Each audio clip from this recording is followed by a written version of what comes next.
अस्सलाम वालेकुम नाजरीन। आज 26 दिसंबर 2025 है और दिन है जुमे का।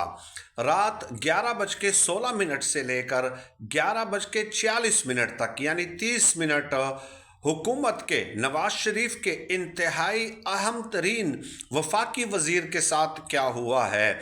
हुआ कुछ यूँ कि वसीम बादामी साहब के प्रोग्राम में एहसन इकबाल साहब शरीक थे।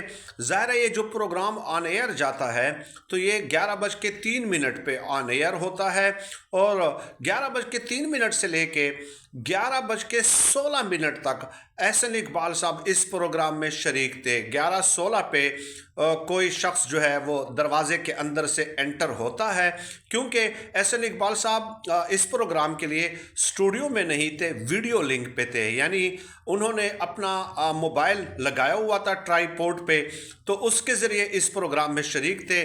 तो एहसन इकबाल साहब बताया जाता है कि वो अपने घर पे थे और अचानक कोई एंटर होता है और दो किस्म की आवाज़ें सुनाई देते हैं, बंद करो इसे, बंद करो इसे, और बड़े सख्त लहजे में, तल्ख लहजे में।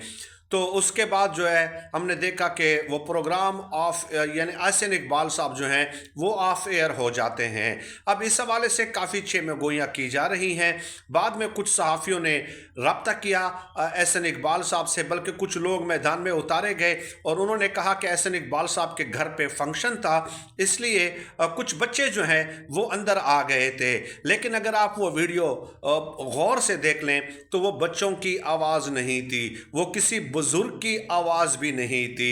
11:46 पे 30 मिनट बाद एहसन इकबाल साहब फिर प्रोग्राम में शरीक होते हैं और फिर जो है वसीम बादामी साहब पूछते हैं कि I hope all is well. तो एहसन इकबाल साहब की बॉडी लैंग्वेज वो नहीं थी, काफ़ी सहमे हुए और घबराए हुए थे और कहा कि ऑल इज़ वेल। अब इस हवाले से सोशल मीडिया पे बहुत सारी बातें गर्दिश कर रही हैं। कुछ लोग, ज़ाहिर है बच्चों की आवाज़ तो वो थी नहीं, ना किसी ख़ानदान के बुज़ुर्ग की आवाज़ थी, ये बात तो तय है। तो जब आप इस तरह की गलत बयानी करेंगे तो उस हवाले से फिर अफवाहें फैलना शुरू हो जाती हैं। अफवाहें फैलती ही उस वक्त हैं जब मिस इन्फॉर्मेशन होती है, गलत इन्फॉर्मेशन होती है। तो कुछ लोगों ने कहा कि ये बिग ब्रदर हैं और कुछ लोगों ने कहा कि जनाब ये घर में कोई अगर घुस के आया है, कोई भी ज़ाती अगर मामला है तो ये काबिल मुज़म्मत है, लेकिन घरों के अंदर घुसकर जो मारना है या गिरफ्तार करना है, इस तरह की रिवायत नून लीग ने ही डाली है।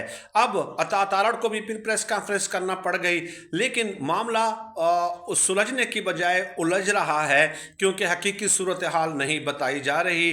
वल्लाहु आलम बिस्सवाब। काफ़ी हमने कंफर्म करने की कोशिश की, लेकिन कोई एग्जैक्ट